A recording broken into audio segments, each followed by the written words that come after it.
Mettons les choses au clair. La plupart des hommes ne se rendent même pas compte qu'ils sont en train de passer un test psychologique. Ils pensent que c'est juste une phase pour apprendre à la connaître. Une conversation anodine, un silence étrange ou un petit commentaire glissé comme si de rien n'était. Mais la vérité est loin d'être innocente. Certaines femmes jouent à un tout autre niveau. Et si tu ne vois pas le jeu venir, tu perds, sans même savoir que tu jouais. Beaucoup d'hommes pensent que le secret pour la séduire, c'est d'être gentil, toujours disponible et émotionnellement ouvert.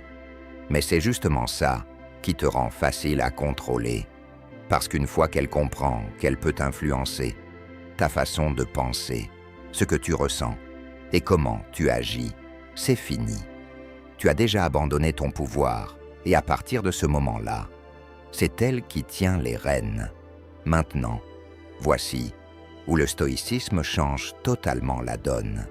Un homme stoïque ne réagit pas, il observe. Il ne se laisse pas piéger par les émotions superficielles. Il analyse les comportements. Il connaît les règles du jeu, mais il ne joue jamais selon leurs attentes. Et c'est exactement ça qui le rend dangereux. C'est ce qui le rend inoubliable. Alors, dans cette vidéo, je vais te dévoiler 7 astuces psychologiques que les femmes utilisent. Et surtout, comment rester de coups d'avance sur elles, en maîtrisant ton esprit comme un vrai stoïcien. Avant de commencer, prends un instant pour t'abonner si tu es prêt à transformer ta manière de gérer tes relations grâce à la puissance du stoïcisme. Chaque vidéo est un pas de plus vers la maîtrise de ton mental et la construction de relations plus fortes et plus profondes. On y va. Parlons de la première astuce psychologique, et crois-moi, tu l'as déjà vu quelque part. Le jeu du silence intentionnel. Elle lit ton message. Tu vois qu'elle est connectée. Elle publie des stories, elle like des photos, elle commente partout. Mais ton message, toujours là, vu, sans réponse. Et c'est là que la majorité des hommes se plantent. Ils commencent à trop réfléchir. Est-ce que j'ai dit un truc de travers ? Je devrais peut-être lui renvoyer un message. Elle est en train de perdre de l'intérêt. Et sans même s'en rendre compte, ils passent en mode défense. Leur confiance chute, leur énergie change. Et ils tombent en plein dans le piège. Mais voici la réalité. Ce n'est pas qu'elle est occupée. Ce n'est pas un oubli. C'est une stratégie. Un test silencieux. Elle veut savoir à quel point elle a du pouvoir sur toi. Parce qu'à l'instant où tu réagis, que ce soit en courant après, en renvoyant des textos ou en devenant émotionnel, tu lui envoies un message très clair. Tu contrôles ce que je ressens. Et c'est à ce moment-là que la plupart des hommes perdent. Mais un homme stoïque, il ne joue pas à ce jeu-là. Il voit la manœuvre pour ce qu'elle est. Une tentative de prendre le contrôle émotionnel. Et au lieu de chercher de la validation, il reste en retrait.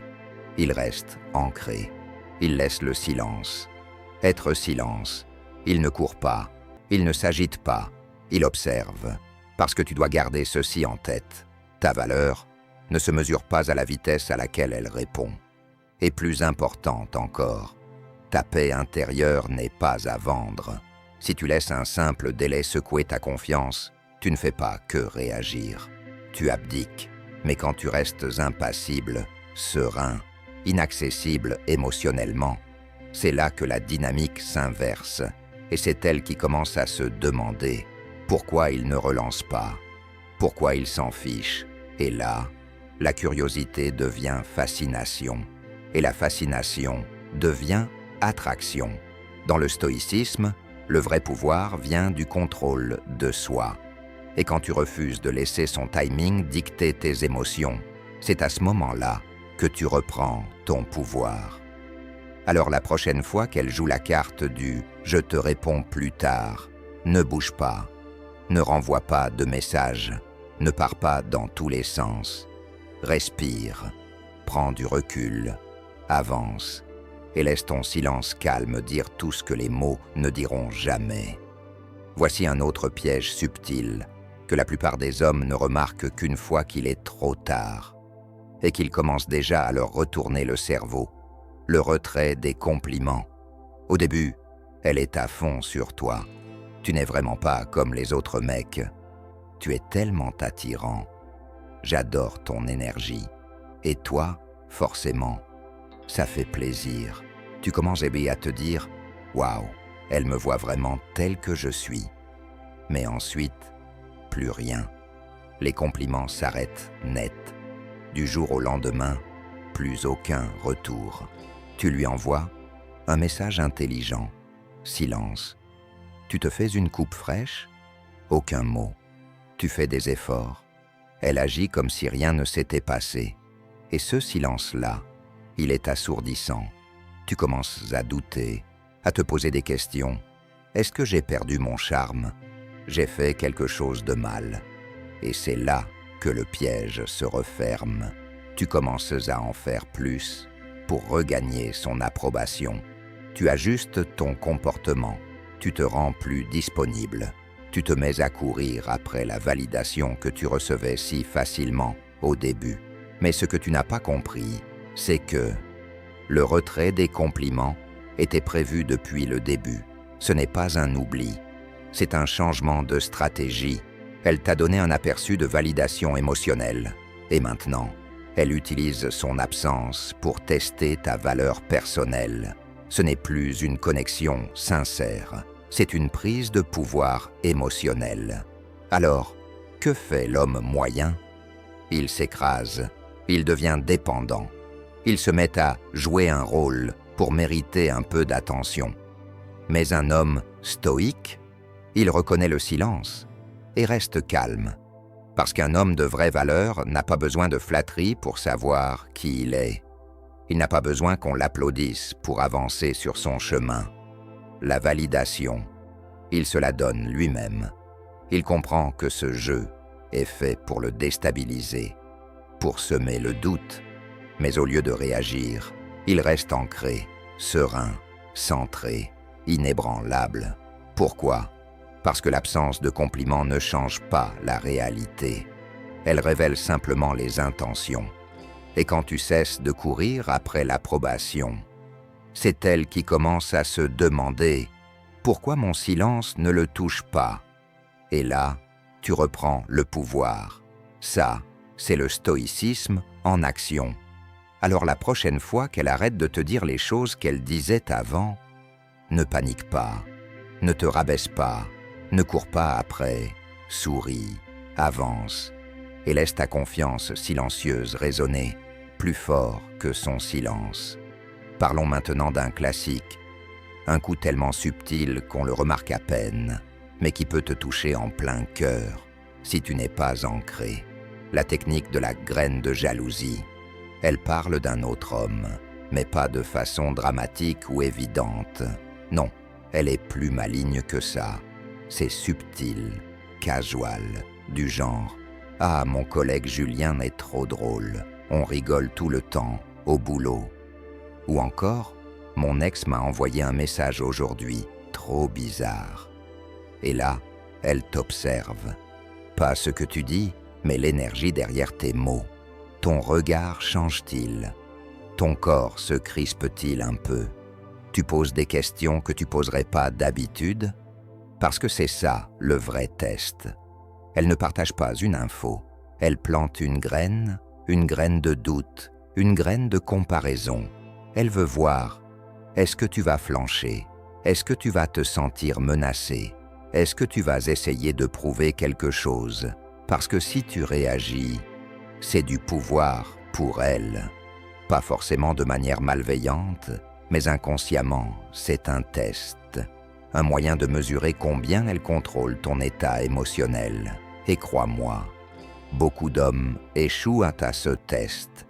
Ils deviennent froids, passifs, agressifs, ou pire. Ils se mettent à faire des efforts pour prouver leur valeur.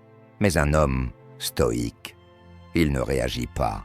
Il ne cille même pas, parce qu'il sait, le nom d'un autre homme ne remet pas sa valeur en question. Il ne se compare à personne, ni à Julien, ni à Alex, ni à cette illusion qu'elle essaie de créer dans sa tête. Il reste ancré, calme, lucide, inébranlable. Pourquoi ? Parce que le vrai pouvoir est silencieux. Il n'a pas besoin de se défendre, il ne marque pas son territoire. Il est, tout simplement. Un homme stoïque écoute, mais ne mord pas à l'hameçon. Il voit le jeu et choisit de ne pas y jouer. Parce que dès que tu montres de la jalousie, tu lui dis « Tu as du pouvoir émotionnel sur moi ». Mais quand tu restes calme, que tu souris et que tu continues ton chemin, serein, tu envoies un message complètement différent. Je suis complet, avec ou sans ton approbation. Et ça, c'est ce qui l'a fait vraiment réfléchir. Alors la prochaine fois qu'elle te parle de ce collègue super marrant, laisse-la parler, laisse-la tester, laisse-la tenter. Mais souviens-toi, la vraie force se voit dans l'absence de réaction. Ça, c'est le stoïcisme. Et c'est ce qui distingue les hommes qu'on manipule de ceux qu'on respecte et qu'on n'oublie jamais. Attends, une seconde. Si tu regardes cette vidéo et tu te dis « Mec, j'ai déjà vécu ça et je m'en étais même pas rendu compte », alors fais-moi une faveur, mets la vidéo en pause juste 10 secondes et écris ça en commentaire. Un homme stoïque voit au-delà du bruit. Non seulement ça me montre que tu es vraiment là pour le message, mais en plus, YouTube le verra aussi. Cette vidéo frappe fort. Et qui sait, peut-être que ton commentaire sera celui qui fera ouvrir les yeux à un autre homme. Alors vas-y, tape-le maintenant. Un homme stoïque voit au-delà du bruit. Voyons qui fait vraiment attention. Très bien, revenons au jeu. Passons maintenant à quelque chose de plus subtil, mais incroyablement puissant quand c'est bien fait. Le mouvement du reflet d'intérêt. Tu parles de ton livre préféré ? Soudainement, elle l'a lu aussi. Tu mentionnes un podcast un peu obscur ou une philosophie étrange que tu kiffes ? Elle a toujours été curieuse à ce sujet. Tu t'intéresses au stoïcisme ? Ouah, elle aussi. Coïncidence ? Peut-être, mais voici une vérité que beaucoup d'hommes ignorent. Il ne s'agit pas toujours de passion partagée. Il s'agit de créer un lien rapide. C'est un des plus vieux ressorts psychologiques qui existent. Le mirroring, l'imitation subtile de tes goûts, de tes intérêts, de ta vibe. Quand quelqu'un reflète ce que tu es, ton cerveau s'illumine. Tu te sens vu, compris, connecté. Et pour beaucoup d'hommes, surtout ceux qui n'ont pas souvent cette sensation, ça ressemble à de la magie. Elle me comprend, tu te dis. Mais reculons un peu. Qu'est-ce qui se passe vraiment ? Elle construit de la confiance rapidement. Et avec cette confiance, elle obtient l'accès à ton temps, à tes émotions, à ton attention. Maintenant, soyons clairs. Ce n'est pas toujours manipulateur. Parfois, c'est sincère. Mais quand c'est calculé, c'est redoutable. Parce que maintenant, c'est toi qui t'ouvres. Tu parles plus, tu partages plus, tu donnes plus. Et tout ce qu'elle a eu à faire, c'est refléter ton image. Mais c'est là que l'homme stoïque fait la différence. Il n'est pas impressionné par les reflets. Il écoute, oui, mais il observe. Il se demande, est-ce que cet intérêt est cohérent ? Est-ce que c'est authentique ? Est-ce que ça dépasse le simple « moi aussi » ? Parce qu'un homme qui valorise la clarté plutôt que la connexion rapide ne se précipite pas pour être compris. Il sait qui il est. Il n'a pas besoin d'un écho pour se sentir validé. Il ne confond pas familiarité avec profondeur. C'est ça, le stoïcisme. C'est rester immobile pendant que les autres courent vers la connexion. C'est agir avec intention pendant que d'autres réagissent sans réfléchir. C'est voir le mécanisme sans tomber dans la mise en scène. Alors, La prochaine fois qu'elle te dit « Moi aussi, j'adore ça », pose-toi une question. Elle marche à mes côtés, ou elle ne fait que refléter mes pas. Un homme stoïque n'a pas besoin de clone, il a besoin de vérité. Et la vérité ne porte pas toujours le masque de l'accord, et celle-là, elle prend la plupart des hommes par surprise. Les bombes de confession émotionnelle. Vous discutez par message, c'est léger, sympa, peut-être même un peu taquin. Et puis, soudain, elle lâche une bombe émotionnelle. Mon père n'a jamais vraiment été là pour moi. J'ai du mal à faire confiance. J'ai été blessé. Je ne m'ouvre jamais aux gens, mais avec toi, c'est différent. Et là, dans l'instant, tu sens un changement. Tu te sens spécial, important, choisi. Mais voilà le piège. Ce n'était pas toute l'histoire, juste assez pour t'accrocher. Parce que ce n'est pas de la vulnérabilité pure, c'est de la vulnérabilité stratégique. Elle plante un hameçon psychologique. Tu te dis que tu ne peux plus partir maintenant. Elle t'a confié quelque chose de profond, d'intime. Et d'un coup, tu te sens responsable. Tu essaies de la consoler, tu la rassures, tu fais preuve d'empathie. Tu commences à t'investir émotionnellement parce que tu crois qu'elle t'a ouvert les portes de son cœur. Mais voici la vérité stoïque. Toutes les confessions émotionnelles ne sont pas des invitations. Certaines sont des poids qu'on te confie. Chaque histoire triste n'est pas un appel à l'aide. Parfois, c'est un test, un moyen de voir si tu vas te plier, si tu vas la poursuivre, si tu vas prioriser ses émotions plutôt que ta propre lucidité. Et c'est là que réside le danger. Quand tu t'attaches émotionnellement à la douleur de quelqu'un, tu arrêtes de voir le schéma. Tu ignores les signaux d'alerte. Tu excuses des comportements. Tu deviens le réparateur. Mais un homme stoïque, il écoute profondément. Il entend l'histoire, mais il ne s'y perd pas. Parce qu'il sait, les émotions ne sont pas des ordres. Ressentir pour quelqu'un ne veut pas dire le suivre partout. Comprendre sa douleur ne veut pas dire la porter à sa place. Il reste ancré, stable, immuable, face à une vulnérabilité soudaine, non suivie d'une vraie constance. Car une véritable connexion, ce n'est pas juste une explosion d'émotions. C'est de la croissance mutuelle, une présence stable. Et ça se construit dans le temps. Alors la prochaine fois qu'elle lâche une confession sortie de nulle part, fais une pause, ne cours pas pour réparer, ne te précipite pas pour sauver. Écoute, observe et souviens-toi, l'empathie, sans limite, devient une trahison de soi.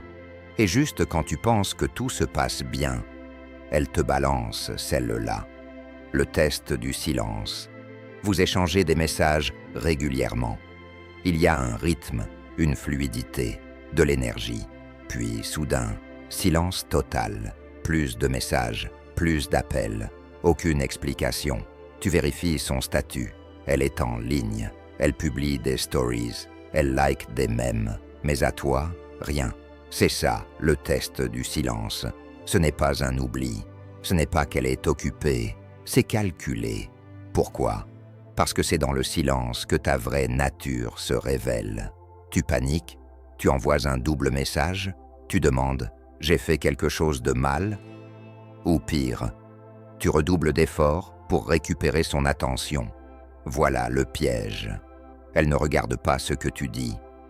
Elle observe ta réaction à son absence.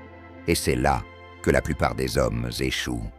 Ils confondent le silence avec un rejet. Alors, ils courent après. Ils sacrifient leur dignité pour un simple message en retour. Mais un homme stoïque, il ne bronche pas. Il sait que la validation extérieure est éphémère et que le silence des autres ne perturbe pas sa paix intérieure.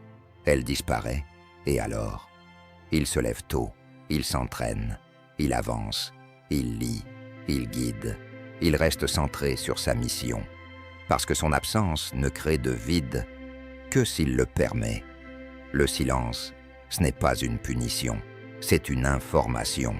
Ça te dit tout sur sa façon de gérer les conflits, la tension et les liens émotionnels. Et plus important encore, ça te révèle ton niveau de maîtrise de soi. Alors la prochaine fois qu'elle disparaît sans prévenir, ne cours pas, ne réagis pas dans l'instant, reste calme, respire. Et souviens-toi, son silence est un test. Ta discipline est la réponse. Et enfin, le piège le plus doux, mais l'un des plus dangereux, parce qu'il n'attaque pas ton ego. Il attaque ton espoir, le restons juste amis, un contrôle doux, subtil, mais redoutable. Elle le dit avec douceur, presque avec tendresse. Je pense qu'on devrait juste rester amis. Et en surface, ça a l'air raisonnable, respectueux, même mature. Mais en réalité, c'est un purgatoire émotionnel. Elle profite de ta présence, de ton énergie, de ta protection, de ton soutien émotionnel, sans jamais te donner ce que tu voulais au départ, un vrai lien amoureux. Tu n'es plus l'homme qu'elle désire, mais elle veut quand même te garder sous la main. Pourquoi? Parce que tu es rassurant, parce que tu lui donnes un sentiment de sécurité, parce que, pendant qu'elle explore d'autres options, tu restes le plan B. Ce n'est pas de l'amitié, c'est du contrôle déguisé en gentillesse. Et la plupart des hommes tombent dans le panneau. Ils se disent « Si je reste proche, elle finira peut-être par changer d'avis. Si je lui prouve que je suis différent, elle verra ma valeur. » Mais la vérité est brutale. Tu ne prouves pas ta valeur en restant. Tu la prouves en partant. Un homme stoïque comprend ça. Il ne s'accroche pas à ce qui est déjà perdu. Il ne quémande pas des miettes d'attention. Et surtout, il ne loue pas sa présence dans la vie de quelqu'un sans y avoir un rôle clair. Si elle ne t'offre que de l'amitié et que ce n'est pas ce que tu veux, tu refuses, avec respect, avec calme et surtout avec dignité. Car dire non à ce qui ne te sert pas, c'est dire oui à ta paix intérieure, à ton temps, à ton respect de toi-même. Une femme peut vouloir te garder près d'elle sans jamais te donner son cœur. Mais un stoïque sait, la proximité sans but est une prison. Et lui, il ne vit pas en cage. Maintenant, tu vois, ce ne sont pas des coïncidences, ce n'est pas juste comme sont les femmes. Ce sont des jeux psychologiques, des tactiques subtiles pour tester tes émotions, ta confiance, ta valeur personnelle. Et l'homme moyen, il réagit, il poursuit, il s'emballe. Et ce faisant, il abandonne son pouvoir. Mais toi, tu n'es pas un homme moyen, tu es un élève du stoïcisme. Et ça veut dire que tu joues un autre jeu. Tu ne réagis pas, tu observes, tu ne cours pas après, tu attires, tu ne supplies pas, tu décides. Parce que la vraie force n'a pas besoin de crier. Elle ne cherche pas l'approbation. Elle reste debout pendant que le monde tente de la faire trembler. Les femmes te testeront. La vie te testera. Mais un homme stoïque reste ancré, calme, clair, inébranlable. Alors la prochaine fois que tu remarques un de ces pièges, ne tombe pas dedans, ne lutte pas contre. Contente-toi de sourire intérieurement et laisse ton silence dire « Je vois exactement ce que c'est et je suis au-dessus de ça. » Maintenant dis-moi, lequel de ces pièges t'a déjà touché, sans que tu le reconnaisses jusqu'à aujourd'hui? Dis-le-moi en commentaire. Et si tu as trouvé de la force dans ces mots, abonne-toi pour plus de sagesse stoïque, faite pour les hommes qui refusent d'être ordinaires. Jusqu'à la prochaine fois, reste droit, reste lucide, reste stoïque.